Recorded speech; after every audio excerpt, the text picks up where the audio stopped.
Hi friends, welcome to Kokis Cooking Channel. இன்னைக்கு நம்ம சேனல்ல ஒரு சூப்பரான நான்வெஜ் ரெசிபி தாங்க பார்க்க போறோம். ஆட்டோட தலக்கறி குழம்பு எப்படி செய்யறதுன்னு பார்க்க போறோம். இது ரொம்ப ஊர் ஸ்டைல்ல, அதுவும் நாங்க எங்க வீட்டு ஸ்டைல்ல நான் எப்படி செய்யறேன்றது தான் நான் இந்த வீடியோல காமிச்சிருக்கேன். நான் சொன்ன மெத்தட்ல நீங்களும் இதே மாதிரி இந்த குழம்பு செஞ்சு பாருங்க, சூப்பரா இருக்கும். இப்போ பாருங்க, நான் ஸ்டவ்ல ஒரு குக்கர் வச்சிருக்கேன். நம்ம தலக்கறி குழம்பு செய்யறதுக்கு முதல்ல நம்ம குக்கர்ல எண்ணெய் சேர்த்துக்கலாம். எண்ணெய் காஞ்சதுமே நம்ம தேவையான வாசனை பொருட்கள் சேர்த்துக்கலாம். கிராம்பு, பட்டை, ஏலக்காய், இது சோம்பு கொஞ்சமாக வச்சுருக்கேன். இப்போ இதுவும் சேர்த்துக்கலாம். இப்போ இது கூடவே நான் ஒரு சின்ன வெங்காயம் பொடியாக நறுக்கி வச்சுருக்கேன். இப்போ அதையும் ஆட் பண்ணிக்கலாம்.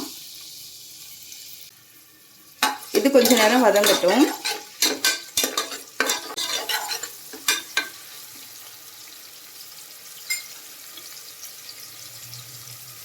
இந்த நறுக்கின வெங்காயத்து கூடவே நான் 2 வெங்காயம் நான் மிக்சி ஜாரில் கட் பண்ணி போட்டு அது கூடவே 1 ஸ்பூன் மிளகு சேர்த்து நான் அரைச்சி வச்சுருக்கேன். இப்போ அதையும் சேர்த்துக்கலாம். நம்ம வெங்காயம் இந்த மாதிரி அரைச்சி சேர்க்கும்போது டேஸ்ட் நல்ல ஒரு சூப்பராக இருக்குங்க. அந்த டேஸ்ட் நாக்கில் படும்போதே இவ்வளோ சூப்பராக இருக்கும். இந்த வெங்காயம் வதங்குறதுக்கு அது கூடவே கொஞ்சமாக கல்லுப்பு ஆட் பண்ணிக்கிறேன். அப்போ சீக்கிரம் நல்லா வதங்கி வரும்.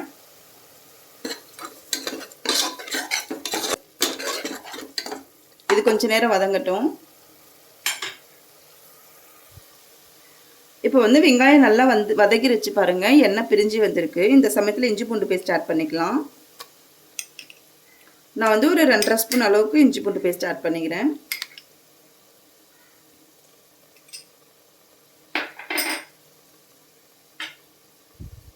இப்போ இதையும் நல்லா வதக்கி விட்டுக்கலாம்.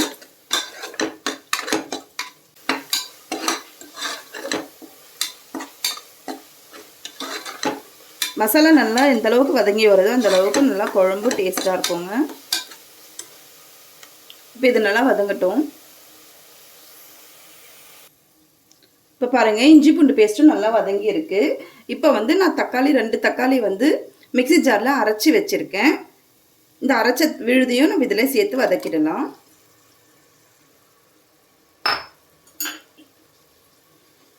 இப்போ இதையும் நல்லா கலந்து விட்டுக்கலாம். நீங்கள் இந்த மாதிரி அரைச்சி செய்யுங்க பாருங்கள். வெங்காயமும் சரி, நம்ம தக்காளியும் சரி, நல்லா அரைச்சி செய்யும் போது அதோட டேஸ்ட் உங்களுக்கு சூப்பராக இருக்கும். நல்லா கிரேவியாகவும் வரும். இப்போ பார்த்தீங்கன்னா தக்காளி வதங்கட்டும். அதுக்கு முன்னாடி நம்ம தலைக்கறி நல்லா முடி இருக்கான்னு செக் பண்ணிவிட்டு இதை நல்லா வாஷ் பண்ணி வச்சுருக்கேன். நான் மஞ்சள் தூள் போட்டு வாஷ் பண்ணி வச்சுருக்கேன். இப்போ இதுவும் நம்ம அந்த மசாலாவோட சேர்த்துக்கலாம். பாருங்கள், இப்போ நல்லா வதங்கி வந்திருக்கு, எண்ணெய் பிரிஞ்சு வந்திருக்கு. இந்த சமயத்தில் நம்ம தலைக்கறி ஆட் பண்ணிக்கலாம். இப்போ இது நல்லா மிக்ஸ் பண்ணி விட்டுடலாம் மசாலாவோட.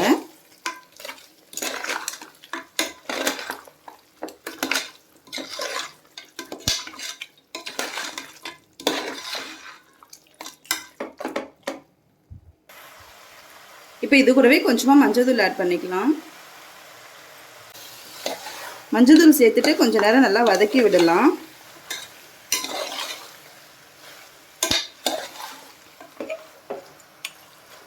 இது ஒரு 5 மினிட்ஸ் அப்படியே இருக்கட்டும். இப்போ பாருங்கள், ஒரு 5 மினிட்ஸ் நம்ம அப்படியே விட்டுருந்தோம். மஞ்சள் தூள் போட்டு லைட்டாக தண்ணி பிரிஞ்சு வந்திருக்கு. இந்த சமயத்தில் காரத்துக்கு மிளகாத்தூள் ஆட் பண்ணிக்கலாம். நான் வீட்லேயே அரைச்ச மிளகாத்தூள் தான் ஆட் பண்ண போகிறேன். அது கூடவே நான் அந்த மல்லித்தூளெல்லாம் சேர்த்து ஆட் பண்ணது அரைச்சதுனால அது மட்டும் போடுறேன். மல்லித்தூளெல்லாம் எதுவுமே சேர்க்கல. அது கூடவே கரம் மசாலா ஒரு ஸ்பூன் ஆட் பண்ணிக்கலாம். இதுவும் நல்லா மிக்ஸ் பண்ணி விட்டுருவோம்.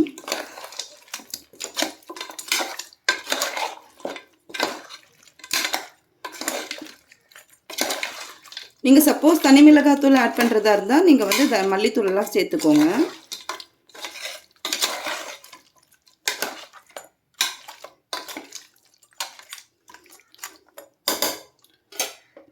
இது ஒரு 5 மினிட்ஸ் இருக்கட்டும். அப்போ தான் நமக்கு அந்த பச்சை வாசனை, மிளகாத்தூள் வாசனை எல்லாம் போகும். இது 5 மினிட்ஸ் கழித்து நம்ம தேவையான அளவு தண்ணி ஊற்றி நம்ம வேக வச்சு எடுத்துக்க போகிறோம். இது ஒரு 5 மினிட்ஸ் இருக்கட்டும். இப்போ பாருங்கள், நல்லா ஒரு 5 மினிட்ஸ் நம்ம நல்லா சிம்மில் வச்சு நல்லா வதக்க விட்டுருந்தோம். நல்லா வதங்கி வந்திருக்கு பாருங்கள்.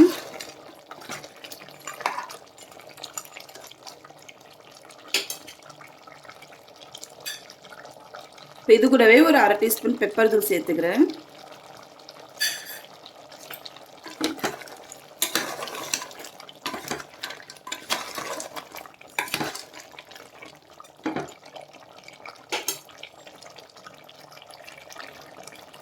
இப்போ இதுக்கு மூழ்கிற அளவுக்கு வந்து நம்ம தண்ணி சேர்த்துக்க போகிறோம்.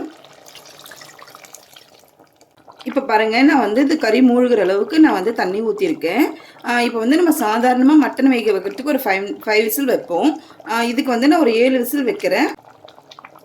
இதை மூடி போட்டுட்டு ஒரு 7 விசில் வச்சுக்கலாம். இப்போ இது ஓப்பன் பண்ணிடலாம். பாருங்கள், இது வந்து நம்ம விசில் வந்ததுக்கப்புறம் ஆஃப் பண்ணிவிட்டு இந்த கேஸ் ஃபுல்லாக ரிலீஸ் ஆனதுக்கப்புறம் தான் நம்ம ஓப்பன் பண்ணணும். கேஸ் ரிலீஸ் ஆகிட்டுருக்கு. இப்போ ஓப்பன் பண்ணி எடுத்துடலாம். பாருங்கள், இப்போ வந்து நல்லா நம்ம ஊற்றின தண்ணி எல்லாமே நல்லா சுண்டி வந்திருக்கு. எண்ணெயும் நல்லா பிரிஞ்சு வந்திருக்கு. பாருங்கள், நான் வந்து 7 விசில் வச்சேன். இது வந்து நல்லா அப்போ தான் எவ்வளோ வேகுதோ அந்தளவுக்கு அப்போ தான் சாஃப்டாக நல்லா சாப்பிட்றதுக்கு சூப்பராக இருக்கும். பாருங்கள், இப்போ நல்லா வெந்திருக்கு, சாஃப்டாக இருக்குது. நல்லா இது கலக்கி விட்டுடலாம். இது வேறு பவுலில் மாற்றிடலாம்.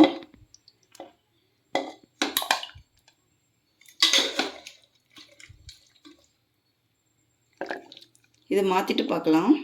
பாருங்கள், இப்போ வேறு பவுலில் மாற்றியாச்சு. இதுக்கு மேலே கொஞ்சமாக கொத்தமல்லி தழை தூவி விட்டுக்கலாம். அவ்வளோதாங்க, சூப்பரான நம்ம ஊர் ஸ்டைலில் ஒரு ஆட்டு தலைக்கறி குழம்பு சூப்பராக ரெடி ஆகிடுச்சிங்க. டேஸ்ட் பார்த்திங்கன்னா சும்மா அச்சிக்கவே முடியாதுங்க, அவ்வளோ சூப்பராக இருக்கும். நான் சொன்ன மெத்தடில் இதே மாதிரி நீங்களும் ட்ரை பண்ணி பார்த்துட்டு எனக்கு கமெண்ட் பண்ணுங்கள், லைக் பண்ணுங்கள், ஷேர் பண்ணுங்கள். மறக்காமல் என் சேனலுக்கு சப்ஸ்கிரைப் பண்ணிக்கோங்க. இன்னொரு நாள் இன்னொரு இன்ட்ரெஸ்டிங் ரெசிபியில் பார்க்கலாம். தேங்க்யூ.